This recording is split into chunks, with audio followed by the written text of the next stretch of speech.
Hello everyone and welcome to my channel, and today I'll be reading a multi-character listener by me, so let's get into it. Lyney. Lyney was not really a fighter. Sure, he's been through some fights and was able to get out quite well. Well, all thanks to his vision, and our Lucino being the one who kind of raised him. So, he's no fool. And even though he was not primarily an attacker, he knew how to trick people and how to turn the battlefield into his advantage. Now, why would that even happen? It was because you were getting kidnapped. And you'd only noticed too late. He already felt guilty enough when you went to your house and saw them taking you away. And he knew if you intervened right now, he would be unconscious and nobody would be able to save you. So he trailed them for a little bit, watching as you struggled. And then, as soon as one of the guards got distracted, he started acting like he was lost and went up to one of them, telling them to guide him through.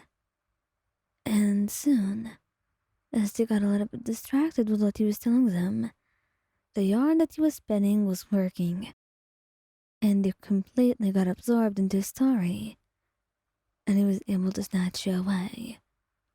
You weren't able to say a thing, but you heard him. You were blindfolded and gagged too, and you couldn't help but want to punch them, but there was no time for that. Not when you were in danger. So as soon as you got you away from them, and as you chased him down, he hid away and untied you, cupping your face in his hands.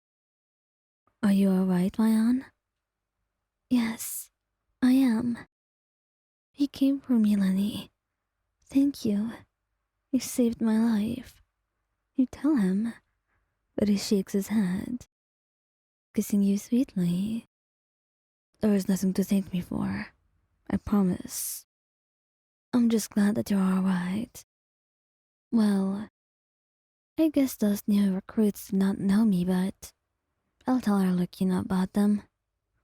And don't you worry, this won't be happening anytime soon. He murmured, and you melted into his arms. You had really known that he was in the Fatui, but you did not expect him to attack you for that reason.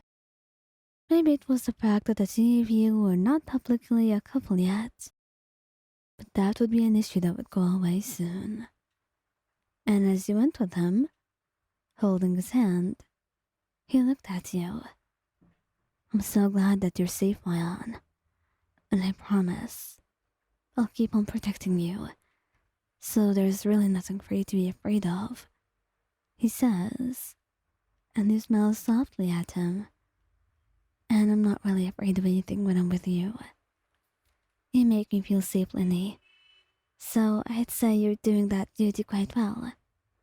There's nothing for you to worry about, not at all. And he grins at that, leaning in to give you a soft kiss on the cheek as the two of you headed home. Quite frankly, that was the least perilous kidnapping that you've ever had seen, or rather heard about, and you were glad that was the case. Xiao.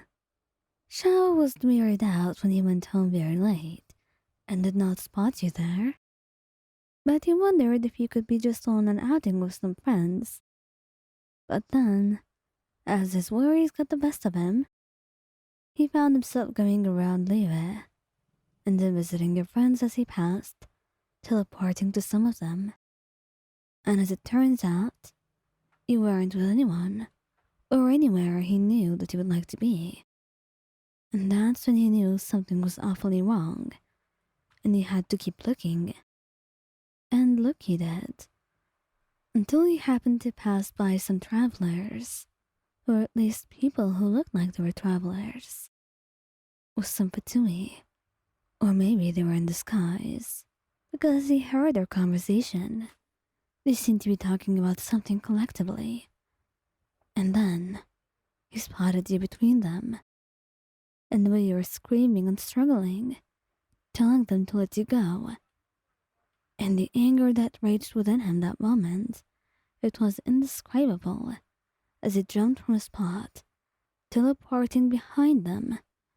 And soon, they were all unconscious, and you could only blink at the scene before you. Xiao? You... How did you know? I was looking around for you, Ion. And now you're here. Would you tell me what happened? He asked, picking you up in his arms quite casually, as if saving people from being kidnapped was the most normal part of his day. Or maybe he was just really good at not appearing panicked, and in truth it was the latter. His heart was beating very fast, although you would never come to know that. Well, I was just wandering around. You know, how I like to take walks at night. The air was very good and clear. And then all of a sudden, they surrounded me, and I couldn't fight them off. I was really scared that I wouldn't see you again, or that you wouldn't be able to know where I am. You really thought I wouldn't look for you? Well, I knew you would look. I just didn't know if you'd be able to find me. I'll always find you, Ion. I mean it. Nothing and no one will ever take you away from me, no matter how hard you try. He pressed you closer to him, stroking your back, and you can tell that he was feeling quite protective and possessive of you. It was really hot of him, and lovely too, to see how much he wants you beside him, and just how far he was willing to go. Next time you want to go out, try telling me beforehand, and tell me where you'll go, so I'll be sure that I won't lose you ever again. And those Fatui, I'm going to get them, Ion, and I'll see to it that none of them ever approach you again. I know. Thank you, Xiao. I love you. I love you too. You know that. I do. He always made it known how much he cared for you, and you could only hope that you made it clear for him too, that he was just about everything in your world. He was the entirety of it, and you loved him beyond what words could ever explain. Your relationship would always be so special to you.